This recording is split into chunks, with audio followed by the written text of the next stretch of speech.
Hello, dear friends. Welcome to this program, our Moments with God, where I share with you my simple and humble reflections on the daily Mass readings with the hope that this will help you and me in our spiritual journey. I always say the word journey, that means we are all on this journey. We have not yet arrived at the peak of our spiritual life. Maybe some of you have, but I have not, and I'm still on this journey. And I think most of us are.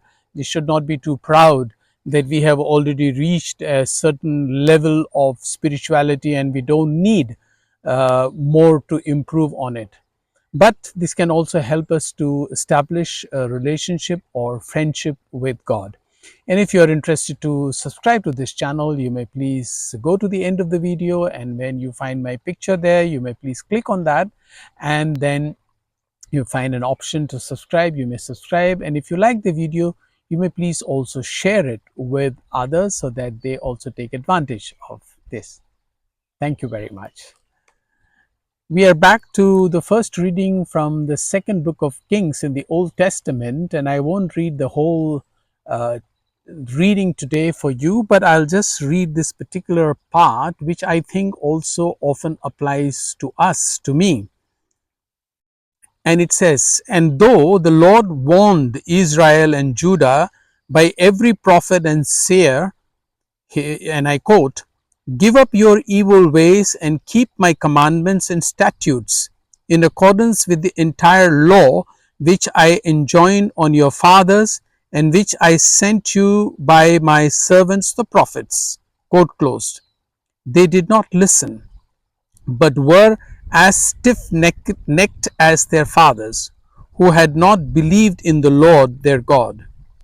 They rejected the statutes, the covenant which he had made with their fathers, and the warnings which he had given them, till, in his great anger against Israel, the Lord put them away out of his sight. Only the tribe of Judah was left.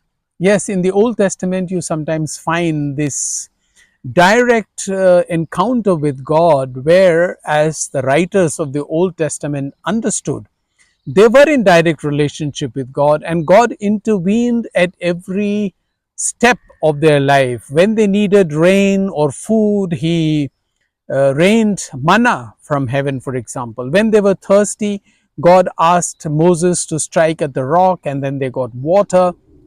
And similar things happen in the Old Testament. In other words, God is always found speaking with his people through the prophets. But what is interesting is that God also says today that though I commanded you to do these things, you did not obey me. Of course, God does himself feel the pain when we do not obey God's commandments. And I think this happens to many of us. As last week we were reflecting, you cannot serve God and mammon. In other words, you can't worship God and wealth. What we mean is not worship. You, of course, need wealth. We need money to live, to eat, to wear, and to have houses. But when we start worshipping wealth, that is what God is saying, that He has given us commandments to follow His ways, to keep Him at the center of our life as the first priority.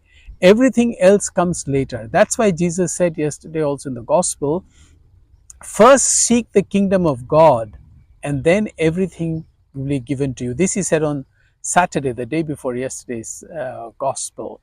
And today in the gospel, it is very nice. Again, a short gospel. Jesus said, "Stop judging that you may not be judged. For as you judge, so you will be judged. And the measure with which you measure will be measured out to you. Why do you notice a splinter in your brother's eye, but do not perceive the wooden beam in your own eye? How can you say to your brother, 'Let me remove the splinter from your eye,' while the wooden beam is in your eye? You hypocrite! Remove the wooden beam from your eye first, then you will see clearly to remove the splinter from your brother's eye. Of course, in psychology, we call it self defense mechanism, or even called self projection. When we try to find fault with others, when we try to find the splinter in somebody else's eye rather than paying attention to our own faults. This is, of course, a kind of a self defense mechanism, but also self projection. When we have problems, rather than looking at our own problems and trying to handle our own problems, going for a spiritual direction or picking up a spiritual book and reading and looking at what is causing that problem, it is much easier to look at somebody else's problem and to point out somebody else's problem. And I'm telling you, this happens all the time, not just only in with ordinary people, but particularly in convents and in with among the priests.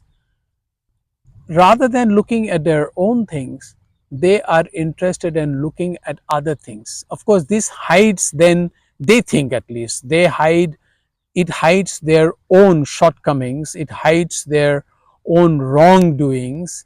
And as it is also said, one cannot see one's own back.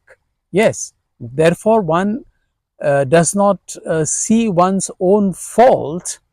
But Jesus is saying it in a slightly different way. It is not your back, it is your eye which has a problem, which has a beam that you first remove.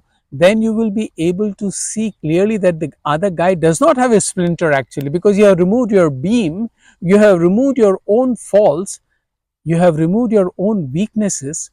Then you begin to see the other persons with the eye or eyes of God. And that is why, again, day before yesterday or 2 days ago, Jesus had said, if your eye is sound, you will see light. But if your eye is filled with darkness, then you will see only darkness. And what a darkness that would be. So ultimately, coming back to the important role of the eye and how we can make that role a positive role that helps us, and that certainly will help others. Because when we start poking our nose into somebody else's business and poke our nose in our own selves, look at our own faults. We are all sinners before God. I always say that. I am a great sinner too. And therefore, we need to seek God's mercy for ourselves. And once we have experienced God's mercy, then our eyes will see others not as judges, but will see others with the eyes of mercy and love. I wish that all of us come to this realization that God has loved us, He has forgiven us, He has removed the beam from my eye, or is asking me to remove the beam from my eye so that I can also share His mercy and love with others. I wish you all the very best, and if you would like to subscribe to this channel, you may do it now. And also on this channel, you will find my own book being read by me, Tweeting to God. You may like to go to that and enjoy listening to the book. Thank you.